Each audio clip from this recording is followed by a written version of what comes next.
Euzubillahimineşşeytanirracim. Bismillahirrahmanirrahim. Kıymetli arkadaşlar, Osmanlıca dergimizin bir başka programında, bir başka dersinde yine birlikteyiz. Bu hafta 10. dersteyiz.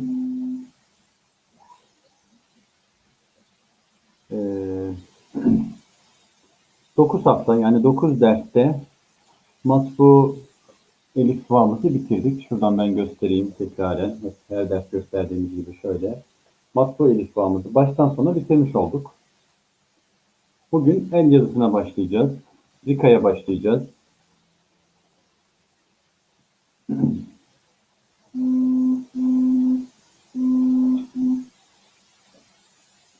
Affedersiniz. Telefon çakmadan alayım.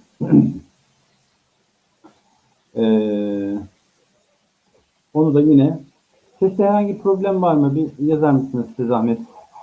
Ses durumu nedir? Herhangi bir problem var mı yok mu? Ona göre devam edelim.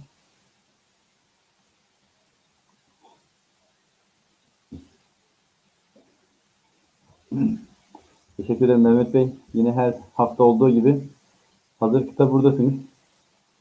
Öncelikle hepiniz hoş geldiniz. Mehmet Bey'in şahsında dinleyen tüm arkadaşlar hoş geldiniz, sefalar getirdiniz. Dediğimiz gibi geçen 9 haftada matbu harfleri öğrendik. Okutucularımızı öğrendik. Elhamdülillah. Hepinize hayırlı akşamlar. Ben de teşekkür ediyorum hepinize. Matbu harfleri öğrendik. Okutucuları öğrendik. Matbu kelimeler okuduk. Sonra matbu hatla kolay basit cümleler okuduk. Sonra atasözleri okuduk. Yine aynı minval üzere bu usulle yine el yazısına bakacağız. Rika hattına bakacağız. Rika'da takip edeceğimiz yine elifba, şu elifbamız olacak. Şöyle göstermiş olayım ben yine. Bu elifbayı takip edeceğiz. Bu elifbanın PDF'ini şu an zaten ekrana yansıtacağım. Oradan birlikte dersimizi işlemiş olacağız. Hem kelimeler, muhtemelen cümleler, atasözleri matbu ile aynı olacak. Ta ki harfleri oturtana kadar bir müddet böyle devam edeceğiz kıymetli arkadaşlar. Daha sonra belki başka bir metin, başka bir kitap birlikte okuruz. Bu haftaki dersimize Bismillah deyip başlıyoruz. Şöyle kitapçığın aynı basım PDF'i şu an ekranda gördüğünüz gibi bir tık küçülteyim ben. Evet. Bir tık daha isterseniz küçülteyim. Şöyle. Bakınız Rika'da yani el yazısında harflerin yazılışları ufak tefek yazılış farkları vardır. Çok değil. Ufak tefek. Onlara bugün bir bakalım, bir göz atalım. Şöyle. Baktığımızda elif her hatta elif. Elif'te bir değişiklik yok. B'mizde de bir değişiklik yok. Dikkat ederseniz bir çanağımız var. Çanağın altında tek nokta olursa bu B. Şu hemen T'ye geçelim. Aradaki P'yi atlıyorum. P'yi birazdan vereceğim. T'miz bakınız yine bir çanak var. Matbu hatta 2 tane yan yana nokta, bir çanak ve üstünde 2 tane nokta olursa bu T idi. Fakat Rika hattında el yazısında yazı hızını etkilememesi için, yazı hızını azaltmaması için çift noktalar el kaldırmadan yazılır. Çift nokta şöyle hafifçe bir çizgi şeklinde yazılır. Dolayısıyla tek nokta ile çift noktayı kıyas etmemiz gerekir. Yine peltek T'de baktığımızda matbu hatta bir çanak vardı. Çanağın üstünde 3 tane nokta olursa bunun adı peltek T'ydi. Burada da yine kalem kaldırmadan şöyle ya da sağdan sola şöyle yaptığımızda 3 nokta birleşmiş bir halde karşımıza geliyor. Bu da oluyor peltek S arkadaşlar. Madem öyle bu satıra gelmeden önce P'yi de verelim burada. Matbuatta hatırlarsanız B'nin altında bir nokta vardı. P'nin altında da 3 nokta var. Dikkat ederseniz P'de, hatta ben şöyle çok büyüteyim. Böyle daha güzel oldu. Bakınız P'de yine bir çanağımız var. Altında da 3 nokta var. Bu P. Zaten biz bunu matbuatta görmüş idik kıymetli arkadaşlar. Gelelim bir sonraki harfimize. Cim'de hafif bir değişiklik var. Cim üstü normalde açık gibi idi. Fakat burada üstü kapandı. Üstü bir yani üçgenimsi, köşeleri biraz daha oval üçgenimsi oldu. Ortasında nokta olursa cim. Yine aynı harfin ortasında 3 nokta olursa ç. Yine aynı harfin noktasız hali ha. Yine o aynı harfin üstüne tek nokta gelirse hı. Dal yine aynı. Zel yine aynı. Ra, z. Z'nin üstüne 3 nokta gelirse j aynı. Bir fark yok. Normal matbuatta olduğu gibi. Herhangi bir fark burada söz konusu değil. Burada ufak tefek farklılıklar var. Hatırlarsanız bakınız şu harfimiz sin. Bunu matbuadan hiç gördüğümüz, aşina olduğumuz bir harf değil. Tek fark sinde başta dişler vardı. El yazısında hızı arttırmak için dişler sökülmüş gibi. Aynı şekilde sinin yine dişsiz hali ve üstündeki 3 noktanın da sonuna kuyruk olarak gelmiş haline şın diyoruz. Şu sin, bu da şın. Bakın yuvarlak kare içerisine alınmış. Bu da şınımız. Hatta belki gerçi yok böyle iyi. Çok fazla şey yapmayalım. Matbuatı da göstereyim diyecektim ama şu an zaten hepimizin belirli bir altyapısı oluştu. Şimdi matbuata bir daha geri dönmeyelim. Burada bu şekilde devam edelim. Şimdi sin dişsiz hali, şın sinin sonuna kuyruk gelmiş hali şın. Satımız aynen normal matbuada olduğu gibi, matbaa hattında olduğu gibi sat aynı sat. Gelelim data.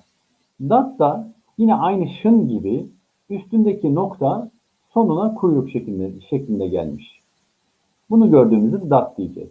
Yani bir gözü olacak, bir çanağı olacak. Sonra bir de kuyruk gelince bunun adı dat olacak. Bunu örneklerde daha net, daha güzel bir şekilde anlayacağız. Tığımız yine aynı tığ. Bir göz ve bir eliften oluşuyor. Zığımız yine aynı zığ. Belki birazcık elifi yani zığının çizgisi. Hani bu da yakından belki gördüğümüz için böyle. Yani biraz ayrık gibi duruyor ama az çok bizi anımsatıyor. Bir göz ve bir elif ve bir nokta ise bu zığ. Ayın yine her yerde ayın.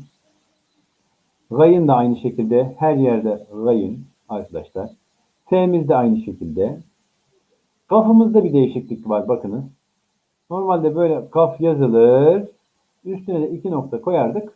Onun adı kaf olurdu. Fakat aynı şında ve datta olduğu gibi noktası sonuna kuyruk olarak gelen 4 harften birisidir kaf.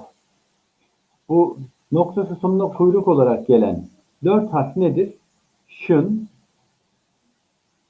dat, kaf ve biraz sonra bir de nun gelecek. Bunların noktaları konulmaz ama kelimenin sonunda. Kelime başında ya da kelime ortasında normal şekilde yazılır. Sona geldiklerinde kuyrukları sonuna, noktaları sonuna kuyruk olarak eklenir kıymetli arkadaşlar.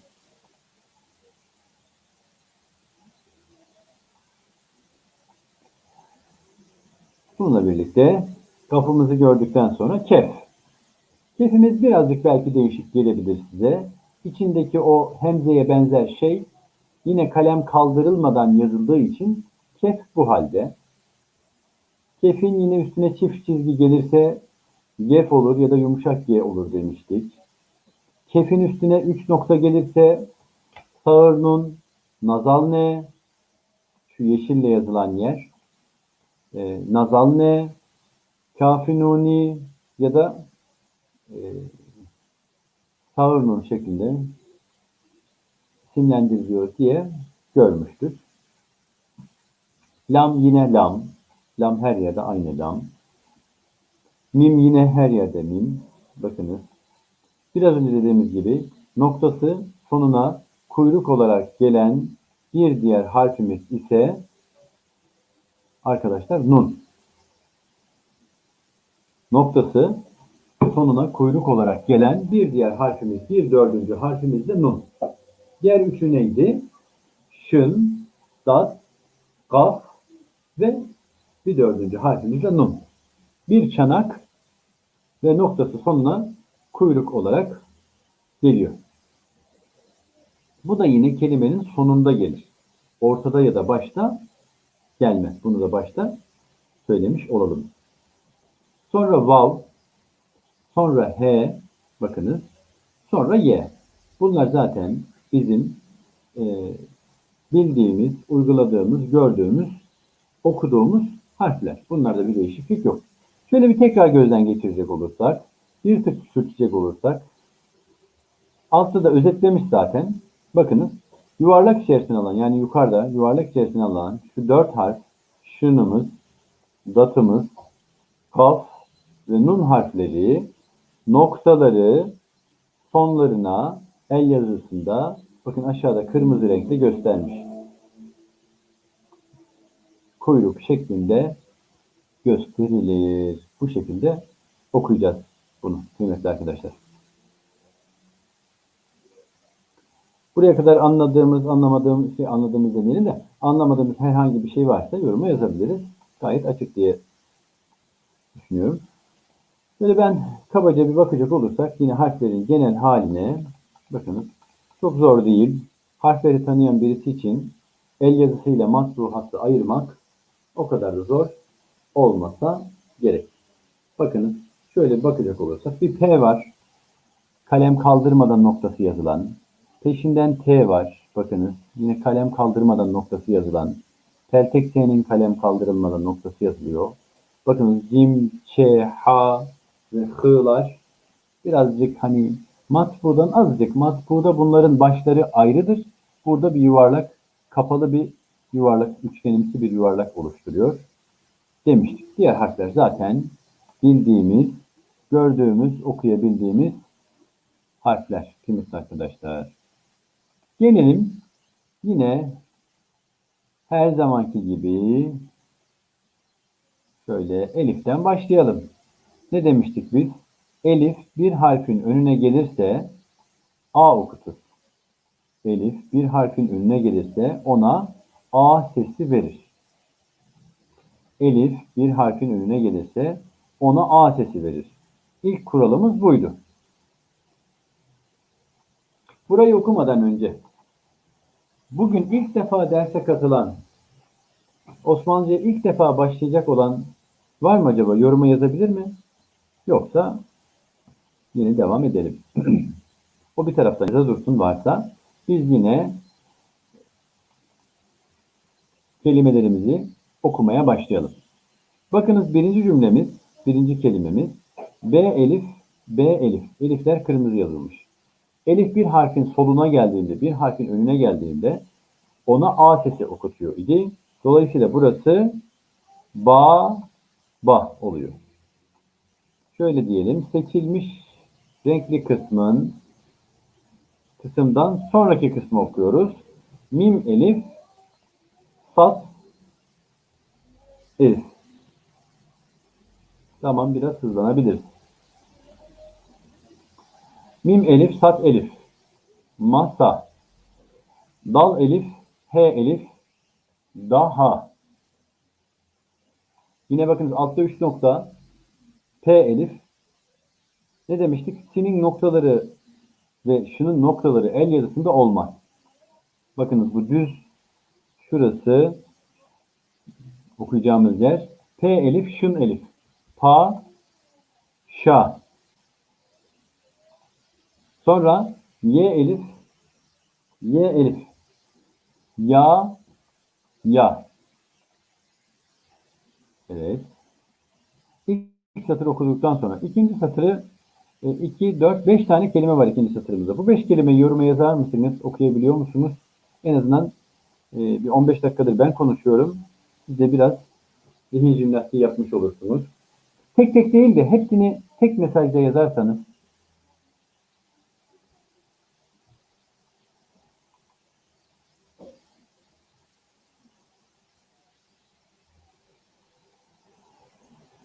Evet, kolay.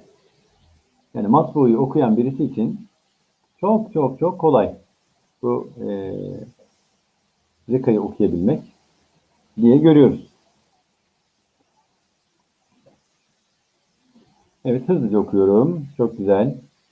Bak, B elif kaf. Bakınız.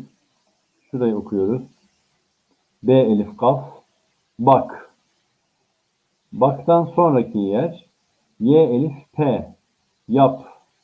Yaptan sonraki Sat elif Ra. Har. Sonra Kaf elif Ç. Yani kaç. Y elif Z. Yaz. Bir sonraki çok güzel. Şöyle baktığımda kimler yazmış? Seyyah yazmış. Emine Hanım yazmış. Mehmet Bilge Alp yazmış. Güzel. Uğur Bey doğru. Mehmet Bilge yine aynı şekilde doğru. Can Hanım yazmış.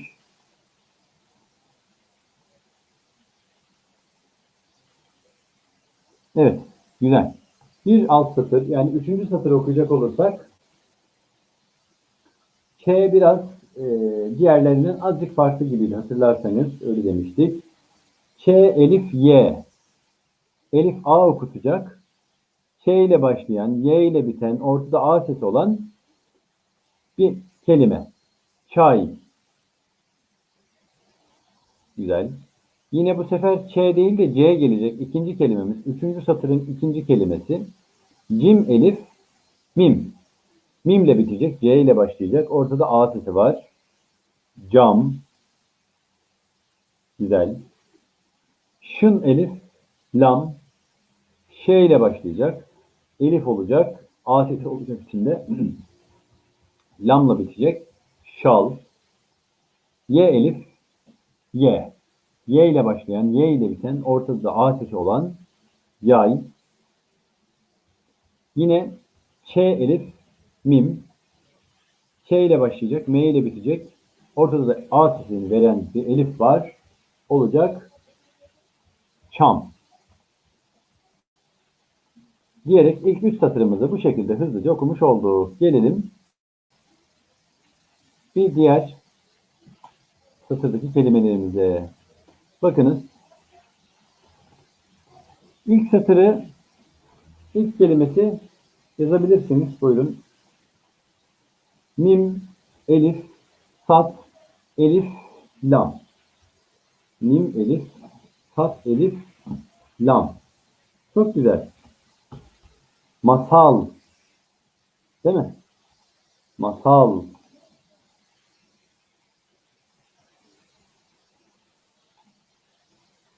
Şöyle, şöyle yapsak sanki. İlk satırın ilk kelimesi masal. Evet Orhan Bey, Emine Hanım.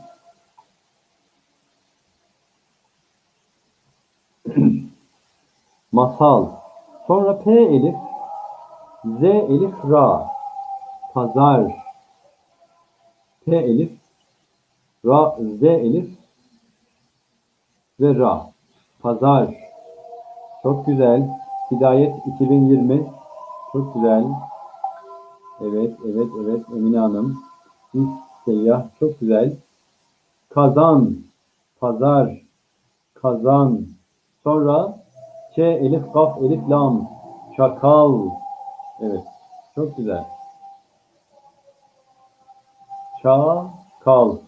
Sonra başak. Değil mi? B elif, şın elif. Sonra da kaf. Mehmet Bilgeal. Teşekkür ediyoruz. Başak doğru. Gamer 35. Yine o da doğru okumuş. Ona da teşekkür ediyoruz. Geliyoruz orta satıra. Orta satırda bakınız P elif,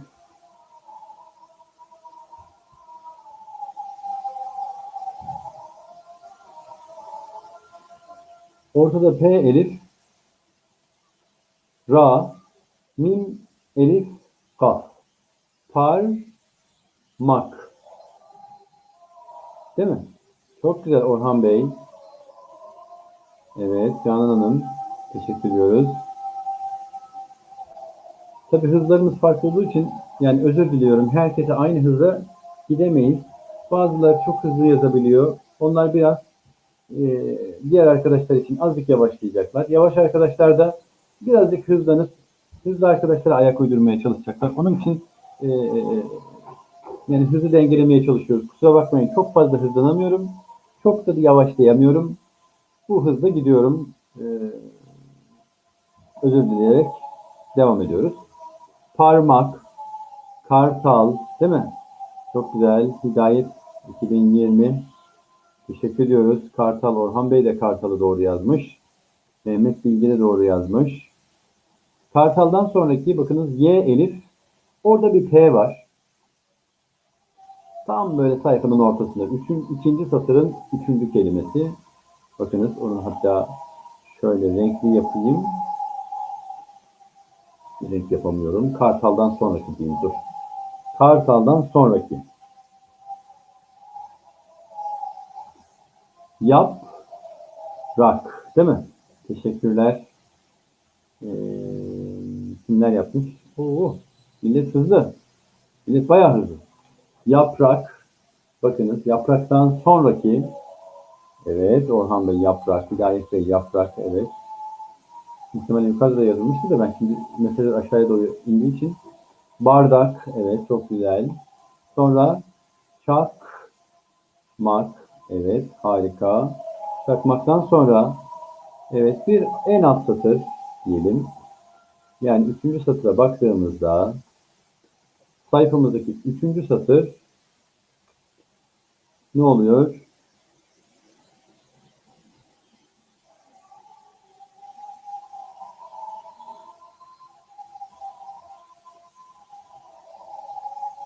Tebrikler Emine Hanım.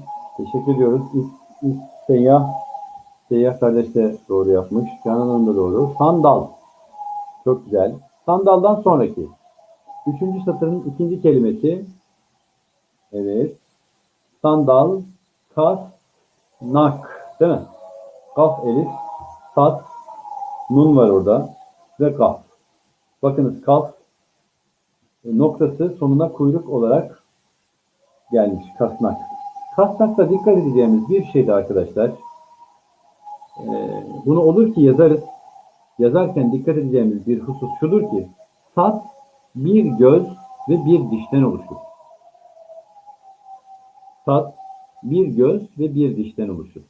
Buna dikkat ediyoruz. Yine aynı şekilde bakınız dikkat ederseniz bakınız burada kasnak. Bakınız sat şu seçilen sat şu diş ve üstündeki nokta nun şu da elif. Zaten karakterleri seçtiğimizde böyle tek tek de seçiyor. Şu sat. Bakın şu nun şu elif. Dolayısıyla bir yerde sat yazacaksak biz mutlaka bir göz yapacağız.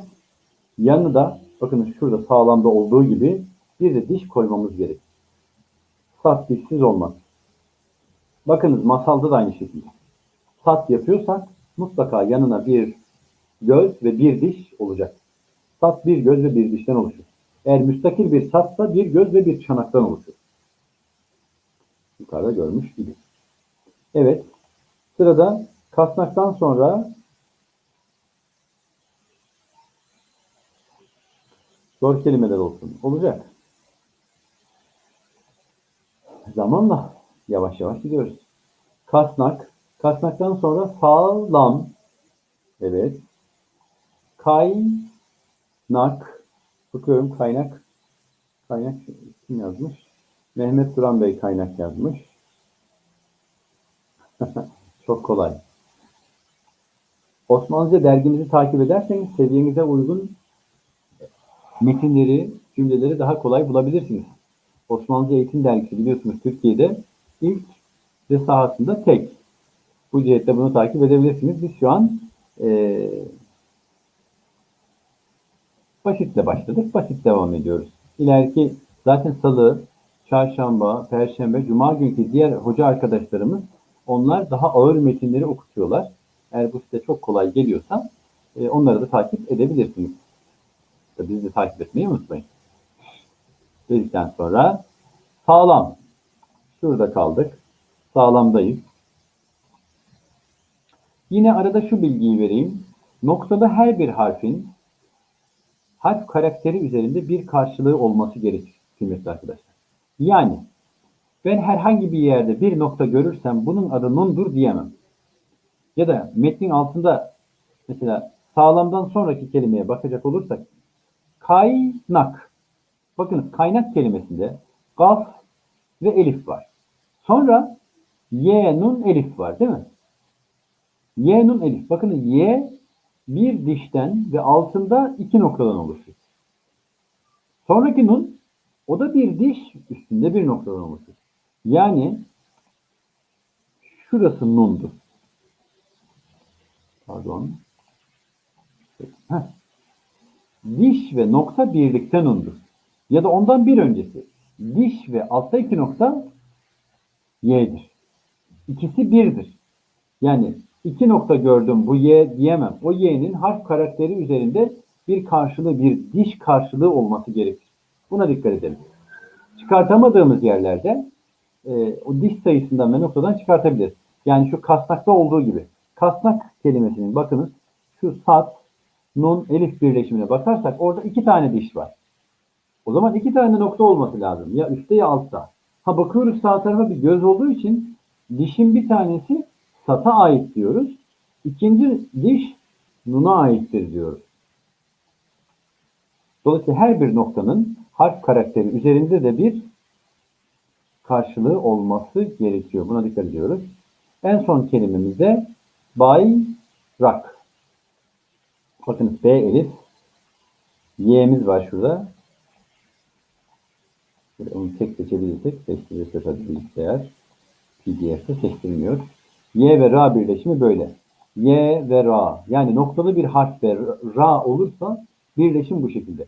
Nun ve Ra da böyle yazılır. Sadece şu iki nokta alır üstüne tek nokta olur. Olur N ve Ra. Üstünde T ve yani iki nokta gelirse T ve Ra olur. Bunu da böyle bilmiş olalım yani. Ra müstakilken şu şekilde yazılır kıymetli arkadaşlar. Bakın pazarda olduğu gibi şurayı seçiyorum bakınız pazar. Pazar kelimesini şöyle seçecek olursam bakınız pazarın paza ra böyleyken kendinden önce noktalı bir harf varsa ra'nın şekli birazcık değişiyor. Bunu gözden kaçırmayalım. Bayrak kelimesinde olduğu gibi. Bir diğer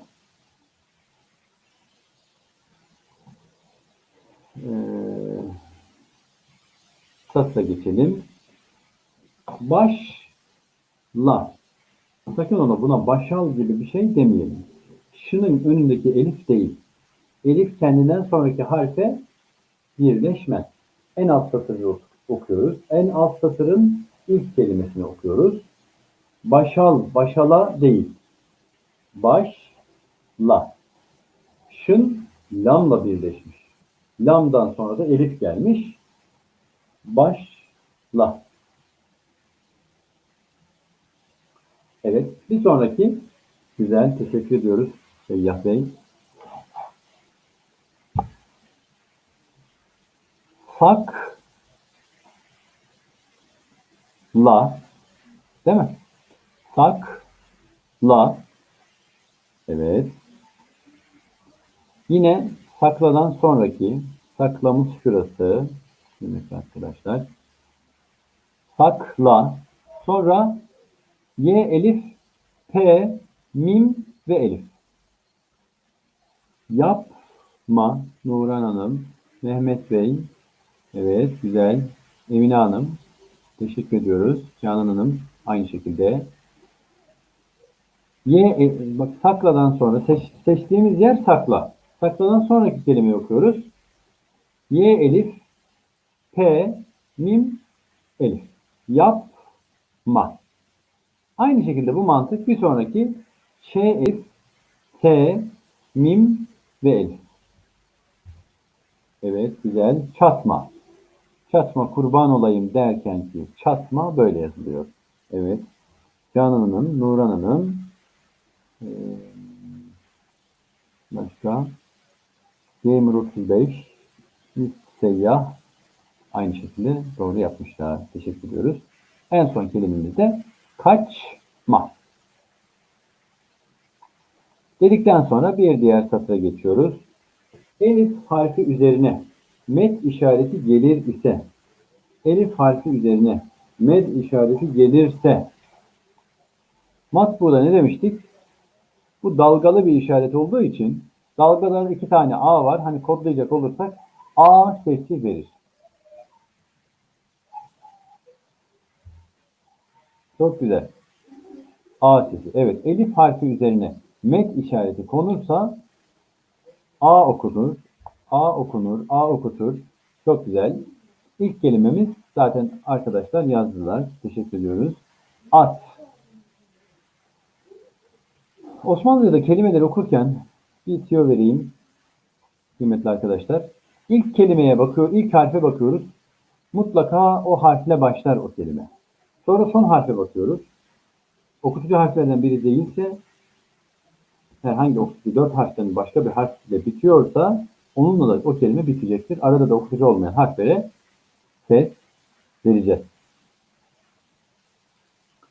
İlk kelimemiz attı. İkinci kelimemiz ak. Elif harfi üzerine met gelirse A okunuyor. Gaf'ın da noktası kuyruk olarak gelmiş. Ak. Yine bir sonraki A ve Ç. Aç. Yine A ve Y oluyor ay. Yine A elif yani üzerine met gelmiş. A yanında lam var. Oluyor al.